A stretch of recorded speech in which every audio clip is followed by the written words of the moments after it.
Dodgers are like kind of struggling. Why are both teams all of a sudden getting a remodel? Hockey? Basketball?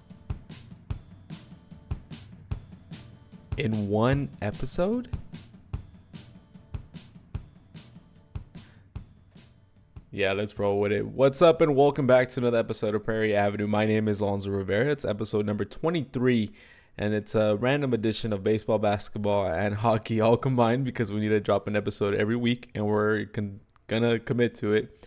But hello, welcome back. If you're on the YouTube, hi, you can see me. I'm just trying to like a new camera angle. If you're on just on audio, I hope my voice sounds pretty nice. I listen to myself not regularly. Okay, I'm not a weirdo, but just for quality purposes, and I think my mic and my host setup is actually pretty damn good.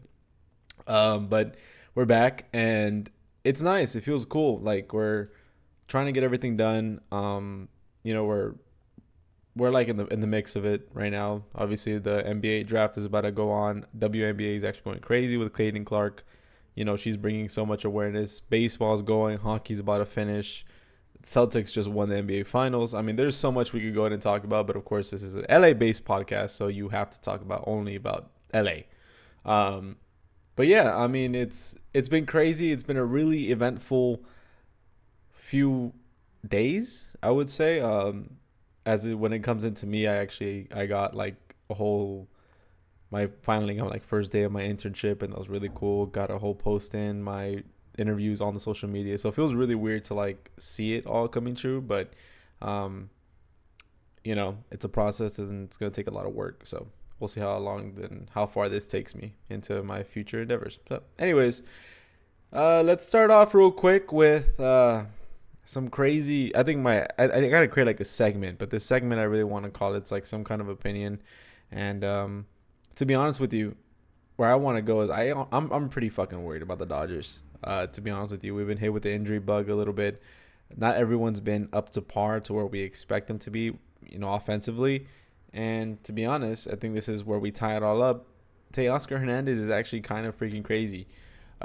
He's 855 OPS. He has 74 hits, 27 walks. I mean, you're talking about like he's been really this outstanding offensive guy where I think for that beginning part of the season, like when we just started those first two series, everybody was like, oh my God, like, dude, like Teoscar is actually really good. I'm like, oh yeah, no, he's great. I mean, he's had his moments in Seattle and Toronto. Why wouldn't he have been great? And then he kind of like had this little slump. He was hitting under 700 OPS. Everybody was like, dude, he's going to fall off. Like, why are we paying him so much money? And now with Mookie going away, he's going to be out with a fractured hand. That's one of the bigger news too. But, the Mookie's gone. Freddie's just there. He's not a home run hitter. He's there to, make contact, which kind of where you could start talking about the lineup. But Freddie's going to be there. Shohei's on and off. Like, he has these great, outstanding runs. And all of a sudden, then he goes into striking out, going 0 for 4, like, against the Rockies. And you're like, okay, dude, like, what the heck's going on? But I think it's important that we give a shout out to Teoscar because, Teoscar Hernandez has just been, like, really helping us out in this really weird stretch because we only have, maybe less than a month before the All-Star break because the first ballots have already popped through. Shohei Ohtani is number 1 for the DH for the National League, of course. Will Smith is second in catching. I think Freddie's also second in first base. But the point is like, we're about to reach the halfway mark in less than a month. And this is really like the time where the Dodgers need to focus up. And it kind of ties all up to really what we're talking about today, which is, when will LA get another ring? And that question to me comes up a lot because I'm a little worried. I'm like, am I really confident that the Dodgers are going to be like this outstanding team this year? I don't. Am I going to be mad if they don't win the World Series? No. I'm not expecting them to come out with the ring. Am I expecting them to at least possibly make an appearance? 100%. The Angels just don't look like they're going anywhere. And we'll talk about the other teams in the future right now in just a few minutes. But this is like kind of what I'm talking about. Is like, we're about to hit this middle point of the season, which is really where a lot of these teams start either to fall off. Of course, there's a trade deadline, so there's going to be other things going on. Teams trying to improve or teams just saying, you know what, we're out of this race. We're just going to sell whatever players that are on their last 6 months of the contract. They're doing really well. Sell them and let's try to get some good prospects and kind of profit out of it for the future. Now the question is like the Dodgers. It's like obviously they're like what 7 games up above the Padres or the Giants right now. It's like no, there's no shot. No one else is going to catch up to us. So there's a more than likely shot that we're going to get that first time bye and we make it to a chance to get to the World Series. But I'm a little worried. Like, we're not like this crazy star-studded team that I think everybody made us out to be in the beginning of the season when, we got Shohei Ohtani, the news broke out and everyone's freaking the fuck out and like, oh, dude, like, this isn't fair. You guys are just spending a bunch of money. And don't get me wrong, coming from my perspective, because I love the Dodgers, don't get me wrong, but like let's be real for a second and take a step back. It's kind of unfair what we're doing. Just like we found a loophole. We're going to defer money and we're only going to pay them a certain amount of money so it doesn't hit us too hard throughout the year. And I'm just kind of like, that kind of just sounds like cheating, but if it's not in the rule book, then let them fix it in the rule book. Then they can go ahead and adjust it. I understand both sides. And now you're like, oh, well, you extended Will, Mookie, Freddie. Now you have Shohei. You're paying Teoscar like over 20 mil, like over 15 mil. You're like, dude, what the heck is going on? But really throughout the year, it's changed a lot. We had James Outman. He didn't do so hot. He got sent down, bring back Miguel Vargas. He wasn't doing great. We ended up trading away like a starting pitcher down in AAA to get Kevin Biggio, who also isn't doing that great if you were listening last episode. Like, there's so many questions. Mookie just got hurt now, so Miguel Rojas most likely is going to be the starting shortstop. However, he's been doing really good. There's a lot of questions of like, is he going to be traded? Because he's a very valuable defensive guy. He's 35 years old, but that fucking glove is nice. Excuse my language, but that glove is nice. I mean, when a ball goes to Mookie, I rely on him to at least, get the ball in the glove, but to make that throw, sometimes I get pretty freaking worried. I'm not going to lie to you. So it's now that Miguel Rojas is there, he makes the play. It looks effortless. He makes it look easy, and I am 100% and I'm okay with that. But for the rest of the squad around him, Kike Hernandez, Miguel Vargas, they're not doing well. Kevin Biggio's not doing well. A lot of our starting pitching is like not it right now. Yamamoto's out. There's so many questions of like, dude, when are we going to stop getting injured? When is everybody are we all going to magically click? And hope you can hear the snaps. Are we all going to snap and like, okay, the moment October hits, hopefully for my freaking birthday, we make it to the World Series and we all step it up? Because if not, I don't know if this is going to work out against teams like the Phillies. Even the Braves are most likely going to be there. The Brewers. Is this really going to work out against teams like those who are looking to dominate you? Let alone if, every year they say it, but this could be a big year. Dodgers, Yankees for the World Series. Is that going to be a possibility, or are the Dodgers really like not even going to bother and won't even make it that far? Which I would believe too. I mean, I'm not 100% confident. I think that's kind of where I wanted to go on with this whole rant. There's so many question marks that you start jumping everywhere. We want to give Teoscar his flowers because of how well he's been able to carry the team offensively through this time of Shohei struggles. If someone's not showing up, Teoscar for some reason just decides, you know what, I'll just, those memes, like I'll do it myself. He literally does it himself. And I want to say thank you to Teoscar because of what he's been able to do. But it's a little worrisome that no one else is kind of like stepped up into that role. I do love Will Smith, though. I will say he's been great. But, I think just for the purpose of this video, it's like it's scary to think about when I'm like, damn, we're already in July. If I look to October and if we were to stop right now, do I feel confident that we're going to make it to the World Series? And my answer is no. For some reason, against weak teams, we suck. Against, really great teams, we manage to like look like contenders against the Yankees. So it's crazy. But now we got to move on, right? Because this is like kind of like a weird episode. I don't want to do too much of like just baseball again. So we actually wanted to add both NHL teams for Los Angeles County, whatever the hell you want to call it, LA, Anaheim Ducks and the Los Angeles Kings are both getting a logo remodel. So that's really freaking crazy. It came out not too long ago, like 3 days ago, reported by ESPN, where they showed out I think the Kings already dropped their logo. Anaheim Ducks are still teasing it. It looks a little different. And if you want to go ahead and Google it, I could probably see if I could pull it up screen on YouTube right now too. it was kind of crazy. I was like, dude, both teams are gonna get a remodel, and the King kind of looks the same. They made it look a little bit more not roundish. I don't know if you know, kind of like the Kings looks like this really awkward cross knight kind of thing. Kings, of course, like we're talking about LA Kings. Um, but it used to be like this really sharp kind of like trapezoid. I think that's like the best way to describe it. That's a big word, trapezoid. But now it's the same style. I mean, you won't really tell the difference. I just feel like on the edges they rounded it out a bit. It looks the same. I think a lot of people were hoping that they brought back the purple, gold, and black and kind of just get with that whole Lakers kind of color. But it's been the alternate for so many years, and I doubt that they were going to be able to bring it back. They're not. So it looks like they're going to stick with that. Of course, they still use the alternate jerseys all the time, but it would have been really cool to see that. Either way, I wish if you do have a chance, go ahead and look at it. It looks kind of crazy. But only news really for the Kings that's been like really crazy to me was that we traded Pierre-Luc Dubois, who we originally got from the Winnipeg Jets after we traded away a good handful of guys to the Winnipeg in order for us to get back Pierre-Luc Dubois, who at the time was like, okay, he's actually like a first line, second line kind of guy, someone that's really good, quick, has a good stick. I mean, could do it kind of all, but he wasn't doing great this year, so we ended up trading him away to the Washington Capitals to get Kemper, the goalkeeper, because we didn't have a goalie set for this upcoming season. Now we do, so that's really exciting for the Kings, but that's really all I have to say about them right now because, of course, it's the off season, and right now Stanley Cup playoffs are happening as I speak, so we'll see who wins that. I've been going for Florida Panthers. If Edmonton takes it to Game 7, that is insane. But point is that, yeah, I mean, it was a really weird logo. Go ahead and Google it. Look at it. I just didn't think there was much that they changed that I was like, okay, well, it was a little random, but whatever.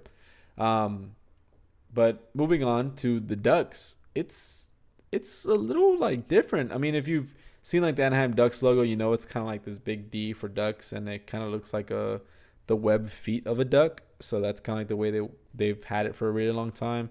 Of course, they also have the alternate, the one that looks like the Mighty Ducks logo. I think it's a Disney Channel movie. Don't freaking quote me on that. I'm pretty sure it's Disney Channel. But the Disney Channel movie, the Mighty Ducks logo, the one with like the little spout, it looks like a platypus, but it's supposed to be a duck. I think it looks like a platypus. Point is that I'm assuming the duck, the letter D logo might be out. They said there's a new logo coming. They just built at the Discovery Cube thing in Orange County.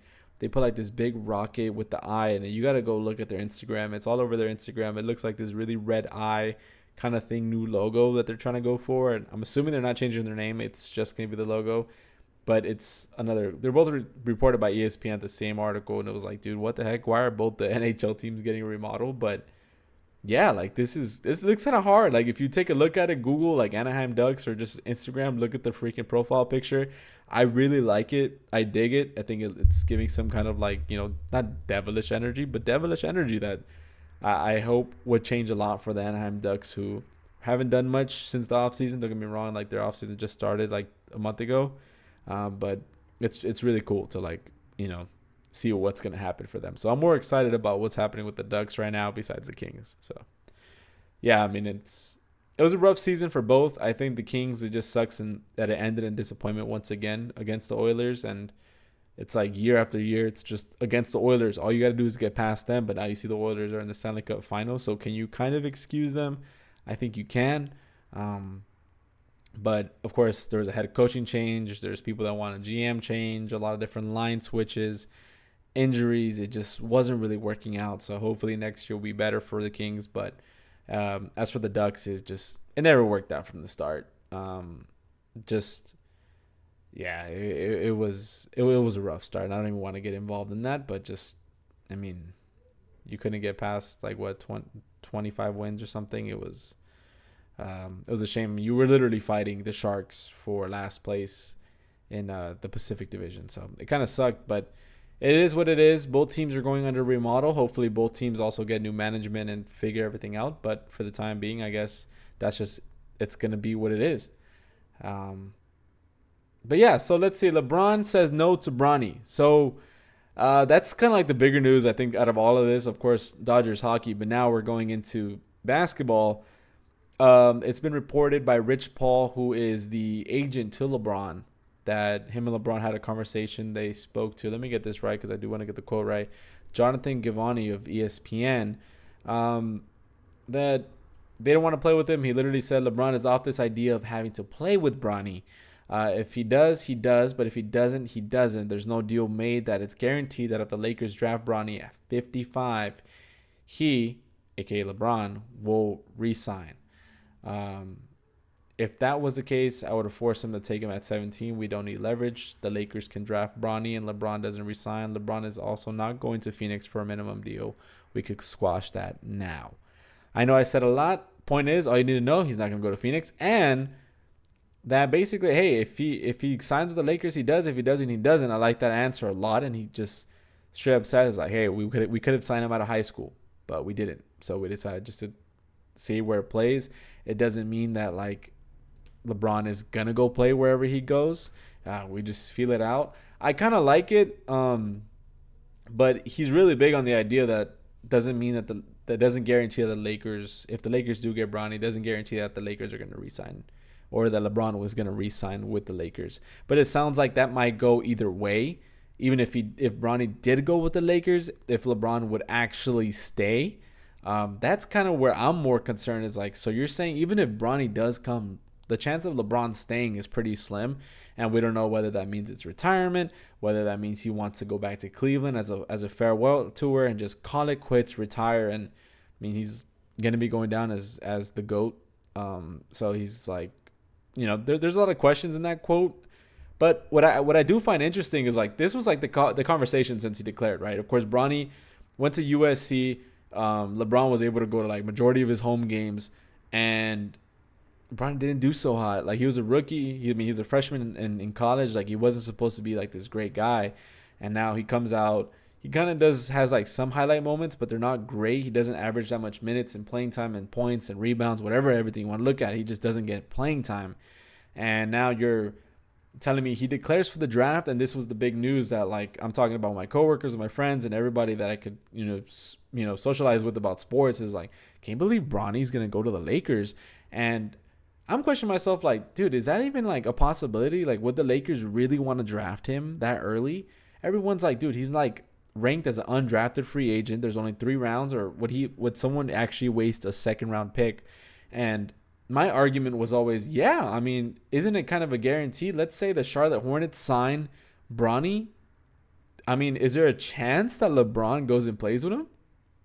I mean, to me, that's insane. Like, LeBron could do 2 more years, his last year with the Lakers, and then sign wherever Bronny goes, and then end it there, and you kind of pass off the torch. But it kind of sucks also in the way where, like, hey, Bronny's not as highly touted as a player than you were, LeBron, coming out of high school, and then going into college. But like, your son isn't at all like at the stature that everybody thought that you were going to be at. So it's a lot of question marks. And I really wanted it to happen, but by this, it kind of is more of leading to, like, we don't even know if LeBron's going to play the year after the 2024 season.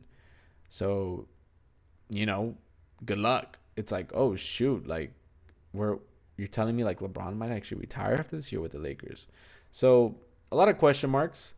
I really wished it would have happened that LeBron went to go play with Bronny. I do think it's going to happen in some kind of way, but I don't know. There's a lot of energy riding on it. It's crazy that some people even project that Bronny would be like a top 15 pick, but it's crazy, NBA. I mean, we call it meat riding, but they are literally meat riding Bronny. Every highlight, every shot that he takes, they decide to post it on the NBA Instagram and social media clips and stuff. So it is what it is, but I do think that it won't happen. Like, I know I've said I want it to happen, but do I think it will? No. I think that's it. I think they're going to call it there for LeBron, and he might not even come back after the Lakers or go to Cleveland, which would be really nice if Bronny goes to Cleveland. I think that might be a possibility, but who knows? I wish we were sponsored by something so we could go ahead and just, like, toss something in there, but we can't. Like, this is where you're supposed to get the breaks of, like, ad break, and then you end it. You know what I mean? But you can't. So I'm just kind of like, into other news. You know what I mean? But yeah, let's do an ad break. Ad break. go ahead and follow LA Force on Instagram, Twitter. That's the team I work for. LA Force. It's down in Long Beach. It's a professional soccer team. They compete in the NISA division, which is Division 3 in the tiers of Major League Soccer down here in the United States. So that's really cool. I'm doing the writing this upcoming Saturday. Just going to be doing writing games. Have to do 2 interviews with some players. Kind of creating like this blog system that would help them out. So it's kind of cool. Like I kind of have like my own outlet of like doing stuff. I don't really have to like as much as I was really excited to meet like deadlines and stuff, they're kind of like also starting brand new. So I kind of have this outlet of like creating this empire of journalism for this team where like, hey, I could set this apart and really like shoot and expedite my way to wherever else I want to go in my career. But anyways, ad break over. New avenues. Is there anything that I really, really want to talk about? And I think there's one thing that I really want to talk about, and that's Caitlin Clark. Caitlin, I love you. She has drip, I think. I think it's really funny because there's some people that make fun of her for like, she's like so different. Her energy's crazy. It's insane. She's taking shots with her boyfriend, not shots, like free throw shots, not like actual alcohol shots. In the gym with her boyfriend, like putting in that work. You can tell he's really supportive. But I'm so pumped up for what she's like done for the WNBA. I know there's all those clips of Angel Reese hating and saying like, oh, it's not just because of her, it's because of me. Am I on the side that kind of makes fun of Angel Reese for saying that? Yes, a little bit, because it kind of shows a little bit of jealousy and a little bit of immaturity. But like, I know I'm not one to say that, but like just to call out someone else and say like, it's not because of you, it's because of me. It's like, dude, like it's not a good look. And for Caitlin Clark to come in and like squat like shit on your team right after you said that, it was like, it was very well like, damn, like that's awkward, But Caitlin Clark, we all love you. I wish I went to go out to go see. Originally, I think it was like the second game of the year was against the Sparks, Indiana Fever against the Sparks down here in Cal State Long Beach in the Walter Pyramid. However, because of like the abundance of tickets that were purchased, originally Crypto.com was going under some renovations because now the Lakers season is over. They're going to go through some renovations for like 3 weeks. So they decided to move all the Sparks games down to Walter Pyramid in Long Beach. However, just so many people wanted to get these tickets to watch Caitlin Clark that they decided to stop the renovations at Crypto and reopen it just for that game. I mean, it was like, what? I believe it was like the next tour games too, but like I was like, nah, you guys did that only for Caitlin Clark, and that's freaking cool. I mean, like I know we all know Sue Bird, and I'm pretty sure you know her too, but Sue Bird is a great player. Am I like super pumped up to watch Sue? No. Did I grow up in that era with Sue Bird? Have I talked to older people about Sue and they said, yeah, like we knew of her, but was she like this crazy person? No, it's like Caitlin Clark had so much writing for her last 2 years at Iowa. She broke all these records, and now you got to come in and dominate. You have, people are arguing like the veterans of the WNBA are saying like, oh, she's going to get a taste of real professional basketball. And she's like assimilated herself so well into the league. Like I didn't need any kind of help. She's like scoring buckets, trying to get assists. Of course, it's still a little wonky and it's still a little rough. She's getting adjusted to her teammates. By all means, her teammates suck. But like, and I don't think people understand. Like, I'm like, hey, why are people hating on Caitlin Clark because she keeps on losing like the actual game? But I don't think you understand. Usually the first pick of the draft is the worst team in the league the year before that. It's like you're asking for Shohei Ohtani to go to literally just saw it. He was with the Angels, one of the worst teams in all of baseball, and try to, shoot themselves up. That's not how it works. I mean, this is going to be the first time Shohei Ohtani finally gets playoff baseball. You know what I mean? Like, this is different. So same thing for Caitlin Clark. It's like, well, she's going to a team that's not the best and was probably one of the worst last year offensively. Now she's coming in and like at least making it a game where you could watch and like, damn, this game is close. And that's really because Caitlin Clark just dropped 30 with like 7 threes, and the rest of the buckets were like crazy layups getting into the lane. She's amazing. I think she's bringing so much awareness to WNBA. You can literally just YouTube any of her games or videos, Indiana Fever, and you're like, damn, that's thousands and thousands. I mean, it's not going to be millions, but thousands of people that are watching these games, just like even the highlights on YouTube, just to watch her play.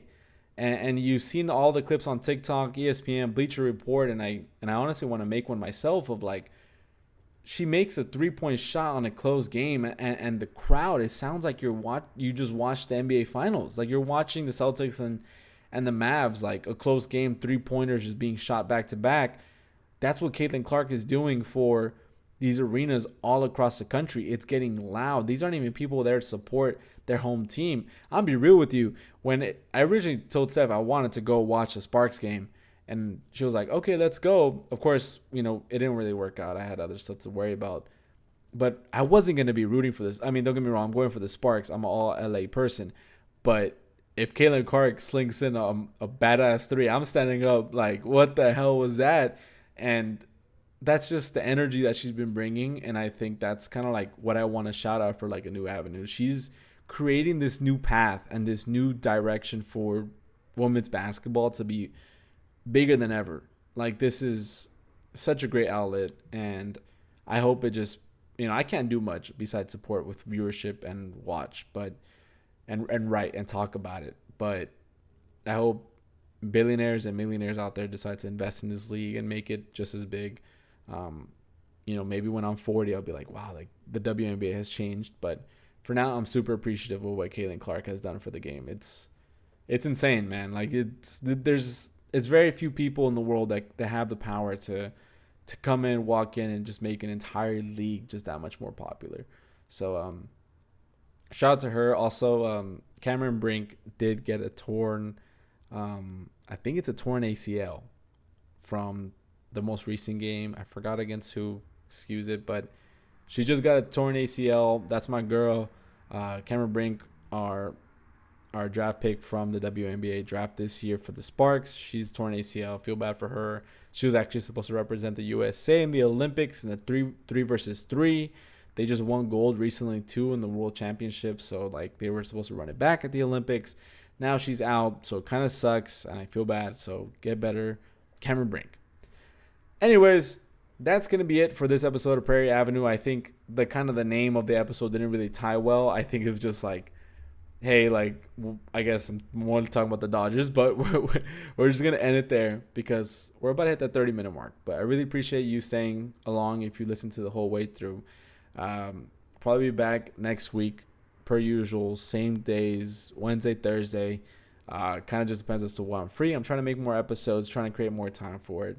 I really appreciate everybody listens. We're getting a lot more viewership and a lot more like listens on Spotify, Amazon, Apple, everything. I pay attention to every single thing every freaking day. Thank you so much. And we'll see you next time here on Prairie Avenue.